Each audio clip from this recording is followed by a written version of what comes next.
Winter is here, and the world is starting almost to freeze. Winters are the time for joy, celebrations and beauty. When we talk about beauty, it means white magic, and it all looks good. In reality, it is also hard to survive. There are regions worldwide where winter temperature goes as low as -50 to -70 degrees Celsius or sometimes even below this. There is one region on this planet where people experience the freezing extremity than any part of the world. Yakutsk, a city in Russia, not only has the lowest temperature on Earth, but is also rich in diamonds, gold, and other mineral resources. It is the capital city of the Sakha Republic, or Yakutsk, and is located on the Lena River. Yakutsk used to be a small fort built by Russian Cossacks who were exploring Siberia in 1632. Today the city has a population of over 50,000 people and is a mixture of modern buildings, Soviet-time blocks of apartments, and old wooden houses. The city was constructed on permafrost, a layer of frozen soil that never melts and is hundreds of meters deep. Most buildings are perched on stilts to prevent melting of the ground below from the building's heat. How people survive in Yakutsk. As the winters have set in, the place has started to freeze and has turned white. While we ask many questions about how the people and animals survive there, they know how to deal with the situation. According to the residents, you don't really feel cold in the city. Or maybe it is just the brain that adjusts and says everything is normal.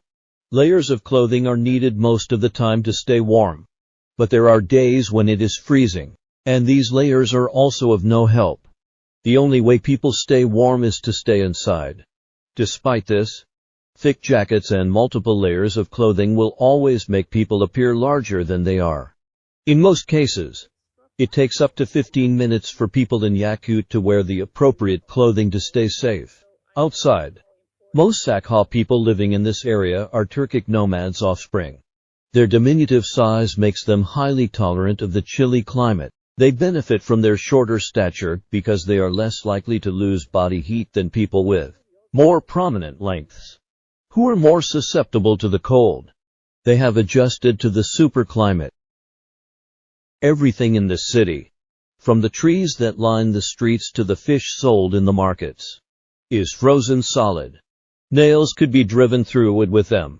Even the most delicate items, like bananas, become as hard as rocks. Many things will freeze without warm covers if left out in the open for over 10 minutes. The icy air will snare anything and everything. A drop of boiling water into the air does not result in a liquid return to the ground. Most of the time, it turns into ice crystals immediately and disappears into the atmosphere. If a house is not built on stilts, the heat from the structure melts the permafrost beneath it, causing the building to sink. People go outside, but only briefly, to avoid frostbite. Car batteries can freeze due to the extremely low temperatures, and the city is constantly enveloped in a thick fog. Drinking water is from the river except that the water there is not liquid, but ice. Those needing drinking water go there to cut some ice cubes, bring them home, place them into a container, and then shatter the ice to pieces so it melts into drinkable water. No one needs a freezer here. The atmosphere is suited for that task, and the people use it to their advantage. Food items such as fruits and meats are expected to hang out from buildings' windows as the atmosphere is even more effective than in high-tech freezers.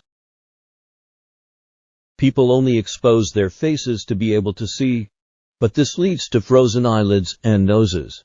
Without hand gloves, one won't be able to survive. Even taking off for 5 minutes can lead to severe frostbite that can be very painful. One should not touch the metal as there is a high chance of skin sticking to the metal, which would result in difficulty when trying to break the skin contact with the metal. In Yakutsk, pipes used for transporting water and natural gas are built above the ground. As digging the ice on the land and laying pipes there is almost impossible. One would expect that from a city that sits on permafrost, which measures up to 140 meters deep.